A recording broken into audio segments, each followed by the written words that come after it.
সৎরা নেতা হবে, কোরআনের পক্ষে কথা বলে এমন লোকেরা যদি নেতা না হয়, যারা নাস্তিকতার পক্ষে দালালি করে, ওই লোকগুলোই জাতির নেতা সেজে বসে যাবে। ইউসুফ আলাইহিস সালাম নেতা হয়েছিলেন আপনারা জানেন কোন দেশে? মিশরে।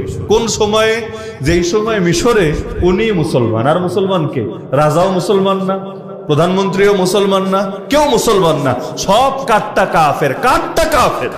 তিনি নিজেও জেল খাটলেন বিনা অপরাধে। অপরাধ করেন না, এটাই অপরাধ।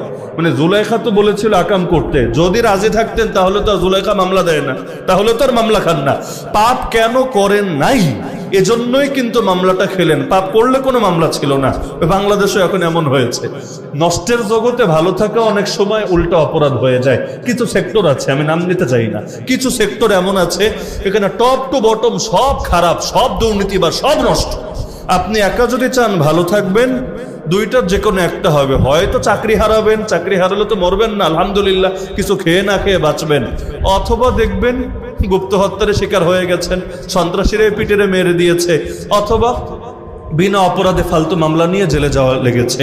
তো নবী ইউসুফ অপরাধ করলেন না, তবুও ফাও জেল খাটলেন। ওই জেল থেকে বের হয়ে তিনি নিজেই প্রস্তাব দিলেন, ইজআলনি আলা খাজাইনিল আরদ, আমারে একটা মন্ত্রণালয়ের দায়িত্ব দেন, খাদ্য মন্ত্রণালয়ের দায়িত্বটা আমাকে দিয়ে দেন। ডাইরেক্ট মন্ত্রণালয় চাচ্ছেন। আর রাজা, ওইখানে তো আর গণতন্ত্র ছিল না, রাজতন্ত্র, রাজার কথাই আইন, রাজার কথাই বিধান। রাজার আস্থা তৈরি হয়ে গেছে ওনার উপর, এবং ওনার প্রজ্ঞা, ওনার জ্ঞান, ওনার দূরদর্শিতা দেখে রাজা অবাক। রাজা বলল, ঠিক আছে, তোমারে আমি দায়িত্ব দিলাম, তোমাকে আমার এই বিষয়ে দায়িত্ব দিতে কোনো আপত্তি নাই।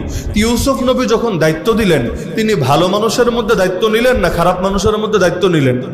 উপরেও কাফের, নিচেও কাফের, ডাইনে বামে সব কাফের আর কাফের, যারা আল্লাহরে মানে না, যারা মূর্তি পূজা করে, যারা শিরিকের মধ্যে একদম আপাদমস্তক জড়িত আছে। তার মানে সিস্টেম পুরোটাই গলদ, সিস্টেম পুরোটাই গলদ। অথচ আপনি দেখবেন আমাদের দেশে যারা গণতান্ত্রিক রাজনীতিও করে, আর আল্লাহরে মানে না এমন কিন্তু না, নবীরে মানে না এমন কিন্তু না, তারা হয়তো রাষ্ট্রীয়ভাবে ইসলাম প্রতিষ্ঠার কথা বলে না, তো ব্যক্তি জীবনে হয়তো নামাজ পড়ে, হয়তো এই বছর হজ করে এসেছে, মাঝে মধ্যে মসজিদ মাদ্রাসায় দান সদকাও করে, এরকম ভালো অনেক গুণ পাওয়া যাবে নাকি যাবে না?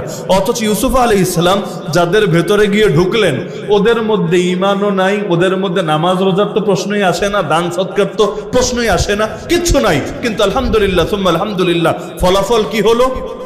তিনি ওদের সাথে নিজেকে মিশিয়ে ফেললেন না, নিজের আদর্শ ধরে রাখলেন, নিজের কাজটা সম্পূর্ণ স্বাধীনভাবে করলেন। এখানে কোনো শিরিক ঢুকতে দিলেন না, কুফর ঢুকতে দিলেন না, বরঞ্চ ইনসাফের দ্বারা মানুষকে প্রভাবিত করলেন। ফলাফল আলহামদুলিল্লাহ সুম্মা আলহামদুলিল্লাহ, মাত্র কয়েক বছরের মধ্যে পুরো মিশরের মধ্যে ইসলাম প্রতিষ্ঠিত হয়ে গেল। এবং